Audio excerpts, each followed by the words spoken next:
It is ironic that the ILO, the International Labour Organization, is warning about the dire effects of unemployment and austerity in Europe, just, of course, as Spain announces new austerity measures. Well, the window of opportunity is closing on recovery, according to the ILO.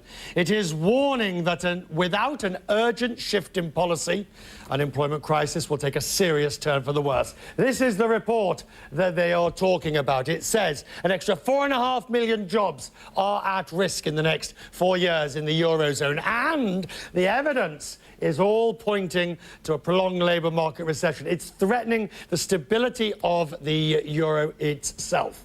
Now, the ILO Director, Juan Somavia, told me jobs need to be at the heart of policies, and the time for talking's over. The action needs to be now, and the action has to center on some specific things, for example, youth unemployment. In the report, we say with 0.5 of the budgets of the EuroZone, you can get going a relatively important level of youth employment. But we have to come down to the basic question that you have to be able to produce the productive solution.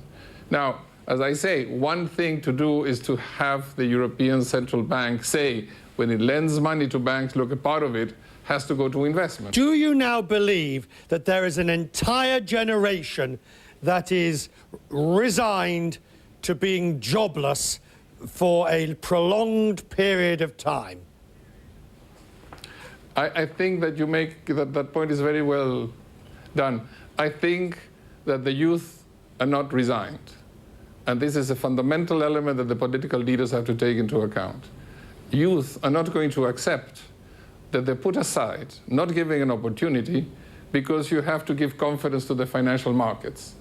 That is not going to happen.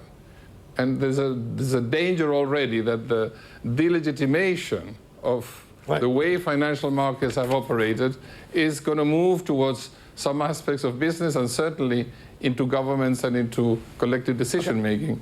Youth are not going to take it standing. Let me tell you that they are going to react to it. And that is already, we're already seeing it, we're already feeling it. It's there, it is in the society. And the disquiet goes much beyond youth. So, you know, if you want to handle this with a sensitivity for people, but above all, with a long-term vision about the stability of Europe, right, and for the short-term vision of what your citizens are asking you to do, you certainly have to put jobs at the heart of the recovery. But did you ever think that we would be talking about such levels, 11%, 11.1% unemployment in the most advanced economies in the world, and no prospect of that number coming down meaningfully in the short term? Well, frankly not. And particularly out of my own experience as a Latin American or the experience of people in Asia, in which we did go through austerity measures imposed by the IMF, but none of the conditions under which it worked with an enormous social cost are present. You have to be able to devalue, not devaluing. You need a global growth in which your devaluation can permit you to export more. You don't have it. You need to have a strong financial system that permits you to, through public banks and through regional banks, to expand credit. It's not there. The conditions under which austerity have worked in the past are not present today. This is a technical issue, not even a political one. From a technical point of view, you do not have the conditions under which austerity can work. Are you angry? No, you know, what's the word?